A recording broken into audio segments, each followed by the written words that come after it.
Hey guys, what's up? IrishEmerald here, coach of your Wexford Wailords, and welcome to the playoffs, the quarterfinal playoff team build episode for the TDL. If you guys are hyped for this, because I definitely am. We've made playoffs. If you guys are wondering what happened to the regular season, check out the update video that we released last week. But we actually made playoffs, top seed, and I'm psyched for this episode 4. We are up against Hammer Time Stone, coach of the Holland Flareons. He came in as bottom seed in our conference. We're split into conferences, but I kind of tend to just not really, elaborate on conferences too much, just so as to not confuse myself and both yourselves. But he managed to come in bottom seed. We managed to get top seed somehow, some way. I don't know, but we managed to get top seed. So we're up against the Holland Flareons, and they got a scary team. A couple of really decent Pokemon, but I think I've thought about this for a little while, and I think we've managed to come up with a team that's going to be able to deal with these guys. And his team, you'll be able to see up above me now. He's got a Mew, he's got a Landorus Therian, a Gyarados, a Buzzhole, a Latias, a Darmanitan, an Amoonguss, a Primarina, a Scizor, and a Electivire, and a Mega Absol. So a couple of really good Pokemon on this team. Mew is just... it's essentially God in draft format. It's essentially God. It does everything, and it's near impossible to prepare for, but hopefully we can. Lando T is one of the most used Pokemon ever. Just unbelievably well used. Buzzhole is an Ultra Beast. It's lethal, especially Choice Scarf area. If you don't have a way of dealing with it, it's lethal. Latias, and getting Latias so lower down the draft was a phenomenal pick by him. Amoonguss can deal with a couple of our Pokemon as well. Scizor so late in the draft, it's nuts. So he's got a couple of really scary Pokemon that he has as disposal that we're going to have to prep for. But I think we actually figured this out. It took me a while to kind of think how I was going to get around this team, but I think I kind of have this figured out as my eye. For some reason, it's just playing tricks on me. But it took me a while, but I eventually figured out how to deal with this team, and here it is. This is the team I'm running with. So I first realised, top of the list, he's got a Mew. I need a way to deal with it, and I need a way to deal with it quickly. The other thing I know is this guy Latias, and the best counter I have for the Lati twins is sitting on my squad, and that is T-Tar, because neither of the Latis want to deal with T-Tar. Mew doesn't want to particularly deal with T-Tar. He may want to burn me, but he does want to stay in and get burned himself. So I was very happy to say, yeah, sure, Mew, Mew, I'll stay in, Mew, no problem, and I'll just drop the crunch on your face. So I knew straight away I had to bring Dustin or T-Tar down, simply because he's got, he's got the coverage moves to be able to do with Mew and the Latias. He's got Rock Slide that we can hit people on a switch, particularly the Darmanitan and the Gyarados, the Buzzhole as well. He's a couple of scary stuff, but I think we're what's it called? There's a couple of scary stuff that this T-Tar can deal with, and I'm very, very happy about that. I'm going to go through the set, because you're probably looking and asking yourself, Irish, what in the hell is going on here? Right, I'm going to go through it. I'll start for Crunch. I'm not going to go through the EV set just yet, because it's a little bit more elaborate, but I bring Crunch Pursuit so as I can hit the Mew and the Latias as effectively as I can, and as well when it forces switches, it's a good way of doing it too. I'm in Rock Slide because, as I said, for Gyarados, Buzzhole, Darmanitan on switches and such. But we're not going to be staying in on the Darmanitan and whatever, because they could be choice and it could be scary. But having that option there for Rock Slide is pretty nice. And once the Mew and the Latias is gone away, and we actually have a decent enough, health left, we can 1v1 Gyarados.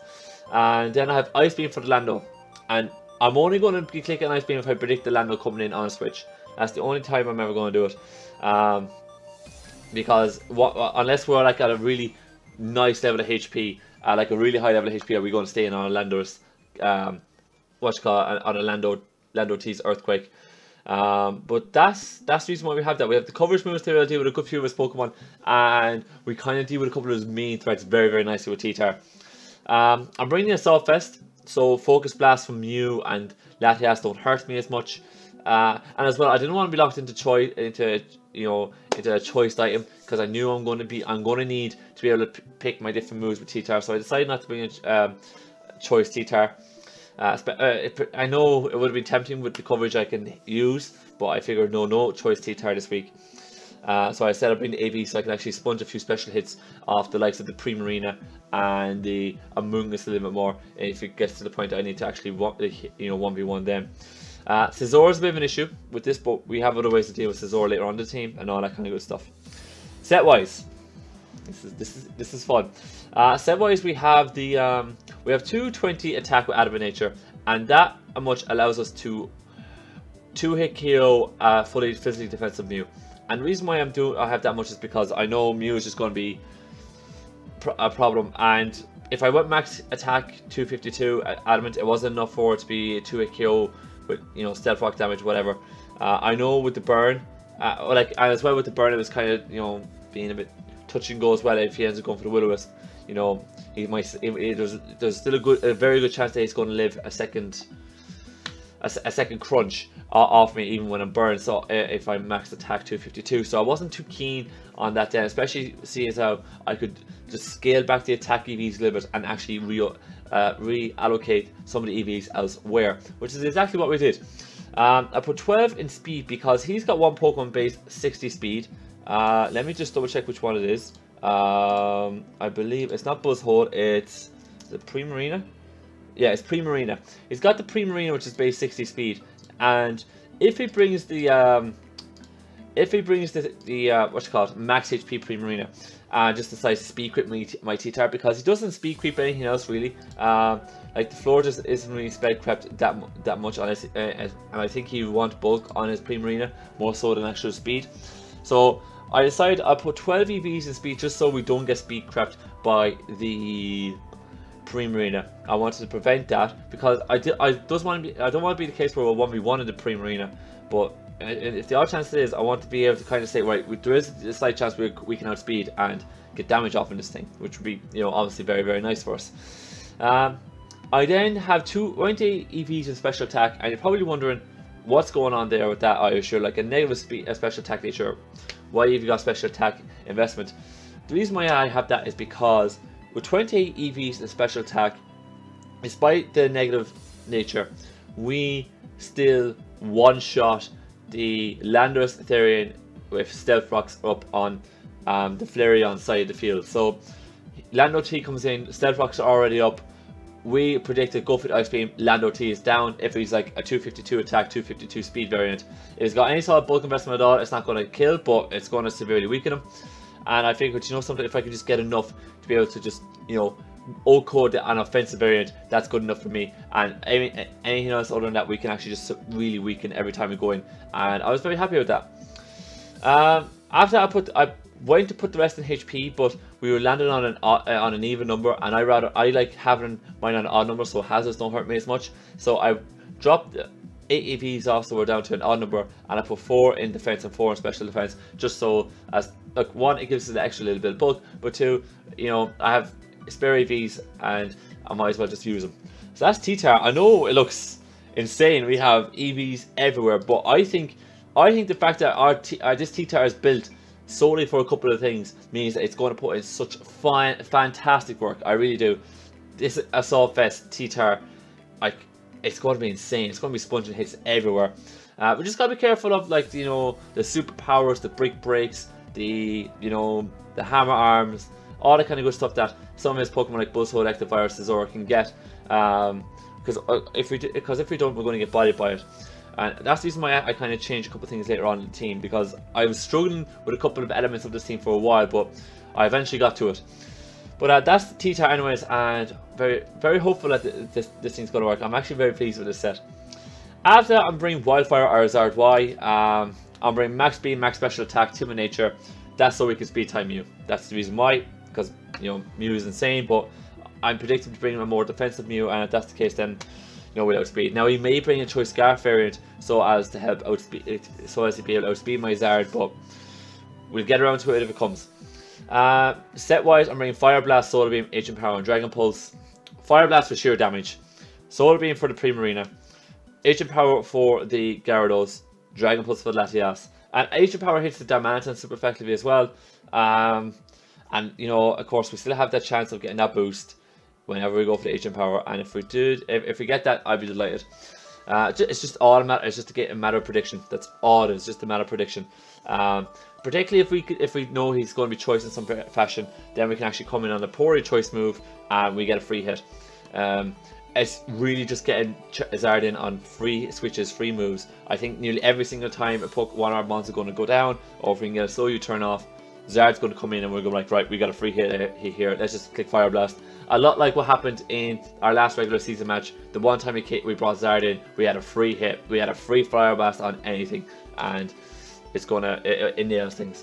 The only concern is, yet again, I'm not bringing Hazard support, and the reason why I'm not bringing Hazard support is because he has a Gyarados which is weak to rocks. He's got a Buzzhole which doesn't appreciate rocks. He's got a Manatan which doesn't appreciate rocks.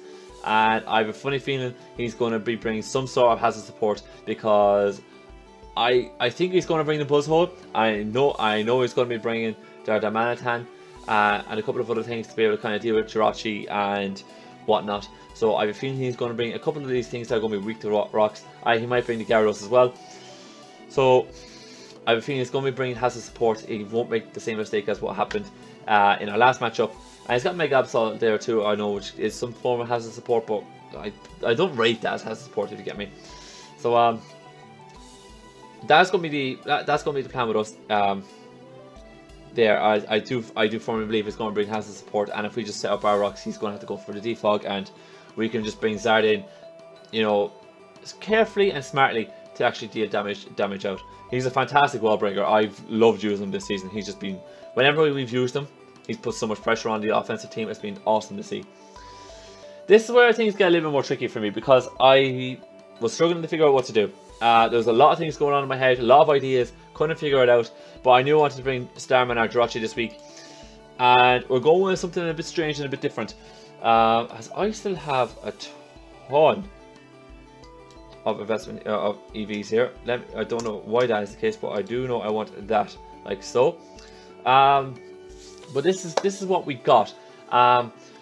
We are bringing this kind of Jirachi set, and it's interesting. I actually do like it. I was originally going to bring Choice Scarf Jirachi, but with Iron Head, Zen Headbutt, U-turn, Ice Punch, but he's got 2 Intimidate users, and that was really irking me. I was like, do you know something? He's got a couple of ways just to check my physical attackers. I really don't want to bring too many physical attackers this week. I kind of rather bring a little bit more of a special orientated offense. But I knew I needed to bring Jirachi to see with the Amoonguss, and it's a good way of being able to check a couple of his things. So I figured, let's bring Jirachi. Jirachi would be a good bet. And I decided to bring this defensive set, with defensive variant. We're bringing Toxic, Thunderbolt, Psychic, and U-turn. With 252 HP, 100 defense with the Bold Nature, 104 base special attack, and 52 Speed F. Max HP, obviously for as much bulk as possible. We have the 100 in defense and the 52 in special defense, because it kind of covers a lot of the offensive moves that we're going to be dealing with. Like Buzz Holes, Leech Life, and Hammer Arm. That's a 3-hit KO on us at the moment with this. The Premium's Hydro Pump is a 3-hit KO, so we can deal with that. We can 1v1 it nicely enough, or at least come in Toxic U-turn, all that kind of good stuff. Same with the Amoonguss. The Manatan's a bit of a threat, but that's, you know, a bit scary. But like, you know, we wanted to check that, which we did with later on. And, you know, we can come in on the Latias. You know, we can come in on a couple of those things and just, you know, slowly wear it out and check it. So that's the reason why I kind of have this like defensive, like very different sets. It just checks a couple of the key moves that his team can use. I'm bringing Thunderbolt for the Gyarados and the Primarina.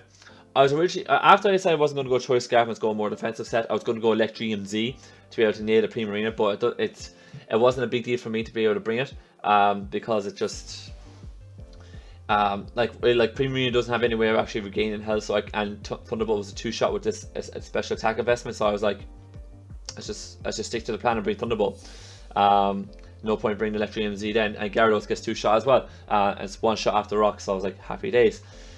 So then I decided to bring Psychic, because if with the Cycling Z, I break through Amoonguss, and Amoonguss is a bit of a problem for me up until this point, because granted, it's got Zar. I've got Zar to deal with it, but I didn't have another way of dealing with it until Starman came into the fold. But now I have Starman with the Psychic MZ. I obliterate with a Psychic, and I obliterate the Buzzhole as well. Even without the Psychic MZ, it's pretty much dead and buried after Stealth Rocks and Psychic, and I figured it was the best way of doing it.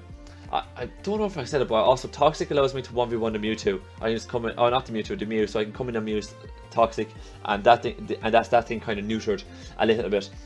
And then last minute I got U-turn for a bit of slow turn initiative, so as I can bring in Wildfire safely. I was going to go like minimum speed with relaxed nature and all that, so I have the slow U-turn on the Scizor. But the more I looked at it, the more I realised how unviable it is, because if he brings like a bulky set, he's still going to be slower than me. So I figured, there was no point doing that. Let's just bring the let's just leave it as it is, because it would be nice to be able to speed some of his slower threats like Amoonguss and whatnot still, and the Primarina and all that. So I didn't want to be kind of lowering my speed too much. After I realised it was going to become just like it wasn't going to be beneficial to lower my speed past Scizor, compared to what else was going to be there. So I figured, let's just keep the speed as it was. I could have lowered my speed to the point where max speed Scizor wouldn't outspeed, but I don't feel like he's going to bring that. I feel he's going to be bringing some bulk, a bit of bulk on his Scizor, rather than actually trying to speed creep my Jirachi. But I decided to go for the Steph Jirachi. Bit creative, but I think it's going to work, and it's designed to deal with a couple of his Pokemon, which I'm all for.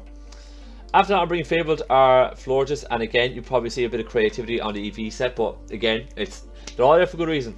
I'm bringing Wish, Moonblast, Aromatherapy, and Hidden Power Fire. Wish support, so we can get a bit of cleric shenanigans going on. Moonblast, so we can get some special attack, some special effective damage. Oh no, super effective damage. There we go, that's the words I was looking for. Some super effective damage on the Buzzhole and the Latias, which is glorious to have. And Hidden Power Fire, so we can actually, have some way of dealing with the Scizor. We don't deal with Moonblast whatsoever, but Scizor's worse. So if I can predict the Scizor coming in, I can just hit the Power Fire it, and it's we wreck it. So I'm very happy about that. EV set wise, I got 252 in HP.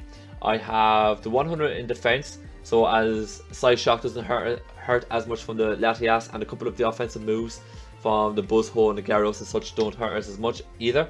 So I was very happy about that. And I have 86 in Spadef, so Choice Specs Primarina gets checked pretty nicely, and we can 1v1 that a little bit. And then I put the rest of special attack because I want a little bit more offense with us, so we can actually pack a bit more of a punch with our Moonblast. I think with this investment, I think we old-coded Buzzhole. I think we old-coded Buzzhole after Stealth Rocks anyways, if I remember correctly. So a good bit of top put into this set. Very, very happy with it, if I'm not going to lie. Very, very, very happy with it. And as well, it gives me another kind of mixed wall. I'm bringing a lot of mixed walls this week because he's got a Pokemon with loads of coverage. So if I can able to bring in Pokemon that can actually sponge hits from anything or on a prediction move, I'm very, very happy with that. So I knew I wanted my Florges, but I didn't know what kind of variant I wanted. But I eventually kind of settled on my EV variants here. And that kind of coincided after I figured out what I wanted Jirachi to do. I realised Jirachi's going to be sponging a few hits off a few Pokemon, and maybe hurt him back. Fable's going to be doing the same, but rather than actually, it's going to get reasonable damage up, but rather than actually being a huge offensive threat, it's going to be a bit more of a cleric kind of role. So my T-Tar and Starman can actually do a little bit more, and my Predator can do a little bit more. So we're bringing Predator, our Garchomp this week, and I was really struggling with this. When I initially had Starman as a choice Gaffer and Predator as a tank or tanky variant, I was trying to figure out what way to do it and what setup I was having, but it wasn't working for me because there was just too many ice coverage. There's too much ice coverage on this team. Mew, Gyarados, Buzzhole, Latias gets Hidden Power Ice, Darmanitan gets Ice Punch, Premier gets Ice Beam, Electivire gets Ice Punch. That's immense. That's absolutely immense. I couldn't deal with it. There was just way too much there. But there is a couple of Pokemon on this team that I do need Tank Chop for, and I do need it for the Lando T, and I do need it for the Scizor. And being able to have Earthquake coverage as well is very, very nice too.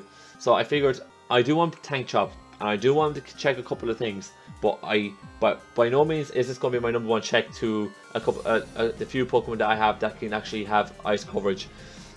So I figured I would bring Predator this week just to be able to deal with the Buzzhole and not deal with the Buzzhole, but deal with the Lando T and the Scizor. And once those these things are weakened and worn down, Predator can then become a little bit more redundant, and we can actually sack that off if it needs to be. So I'm bringing the Rocky Helmet then, with the not the Sand Veil, with the rough skin, so I can get as much damage away as I can. Max HP, 204 defense, 52 speed with the Impish nature. 52 speed is there, so we outspeed the Scizor. We outspeed max speed Scizor, so we can get our Fire Blast off nice and easy. And then I put the rest of physical defense and HP, so we can sponge as much hits as we possibly can. You know, if I went to outspeed the Lando T, we're going to be wasting any physical bulk, and at that point, the idea of the Tank Chop becomes redundant. So I was happy enough that we had outspeed Scizor and we got plenty of bulk in defense to be able to kind of be able to check the Scizor, actually counter Scizor, I should say, because Fire Blast does the trick first. And we can kind of counter the Amoonguss too, provided it doesn't have Hidden Power Ice. But if it does have Hidden Power Ice, it should be a 3-hit KO rather than a 2-hit KO, I think. If he is a 2-hit KO, then I'm thinking he's going to be fully offensive, or it's going to be more offensive, and we could be a little bit easier to deal with. But you know, I decided to bring these 3 defensive walls here, you know, because I think they are going to wear down his team nicely. Set wise, it's for Guard Chop, it's just standard Tank Chop set. We're bringing Stealth Rocks, Earthquake, Fire Blast, Dragon Tail. We have a way of phasing, we have a way of getting some nice solid damage off of Earthquake, and we have a Fire Blast to deal with the Scizors on his team. Last one is I decided to bring Ponyboy. And originally I was going to bring Subcom Mind, because looking at his team, I realised once the Latias got out of the way, his team didn't appreciate Subcom Mind. Didn't appreciate it whatsoever. But then, well, no, the Latias and the Gyarados, I should say. The problem was that, you know, I was kind of a little bit worried about where I could set up. I know I could probably set up on a Mega Absol and whatever, but it was going to be touch and go if it was going to work out or not. And I wasn't too keen on setting up the Buzzhole, because Buzzhole can actually just tear through my my Keldeo. So, I was touch and go about, and then after changing Starman from being a Choice Scarfer to a mixed defensive variant, I said, you know something, screw it. I want something that can outspeed Mega Absol. That's not going to be a problem. And maybe outspeed like a D-Dancing Gyarados if we get to that point. So I figured, let me bring my Choice Scarf Keldeo, and we might be okay to be able to kind of deal with a couple of things. So Choice Scarf Ponyboy's coming back in, and to be fair, every time we brought Choice Scarf Keldeo, it's putting Defiance to work for us. So I'm actually pretty happy we are bringing it. It's not like a downgrade whatsoever. I'm bringing Hydro Pump, Icy Wind, Secret Sword, and Scald. Hydro Pump for sheer damage, Ice Wind for an Ice type coverage move for the Lando T, and for that speed drop. So if we get to the point where Gyarados gets a +1, but he's at like decent health, I was going to bring the Hidden Power. I could bring Hidden Power Electric though over Scald. Do I bring Hidden Power Electric over Scald? Oh.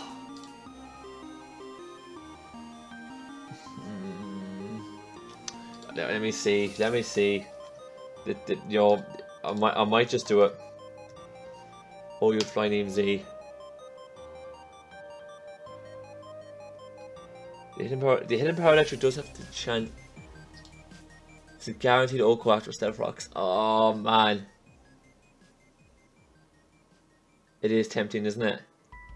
Live team build here, folks. I have Icy Wind for the Lando. Hidden Power Electric for the Gyarados. Hydro Pump for sheer damage. And Secret Sword then for the Absol. Because Absol is actually a bit of a threat. Absol is a bit of a threat, but that's the reason why I have Fable there as well. Fable leaves with Absol beautifully too, by the way. Skulls. Do you know something? I actually do want Hidden Power Electric. Because yeah, I'm going to run Hidden Power Electric. And 31-1, yeah, and our speedy Vs are fine. So we still outspeed base 100 speed Pokemon, and that's the reason why we have the 196 Timid. Live team building there, folks. Live team building. So we have 50 HP in EVs for the bit of bulk that we have remaining after pulling max special attack, max speed. We have these 2 EVs here which are pretty much redundant. We can do whatever we want with them, but I didn't want to put them in HP because I like the odd number of HP, as I said before. So hazards don't hurt us as much.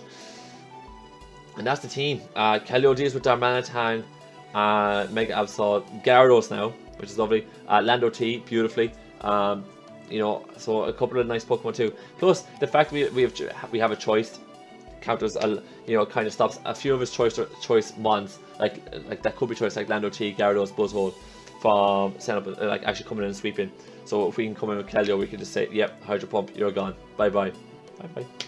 But yeah, that's the team, folks. I know it's a little bit longer than normal team building episodes, but it is the quarterfinals. We are in playoffs. Prep is going to be everything, and I'm hoping that this will work to our advantage. So I'm going to wrap it up here today, you guys. If you guys enjoyed today's video, please click the like button down below for me. Again, I know it's a bit longer, but playoffs. If you guys have any thoughts on the team or any comments about the video, please let me know in the comment section down below, including what you like, what you don't like about the team, what you would do differently, all that kind of good stuff. And last but not least, if you want to see more TDL action coming your way on this channel or more content in general, please smash that subscribe button down below for me. And on that note, I'm going to get out of here. Thank you guys so much for watching, and I'll see you next time.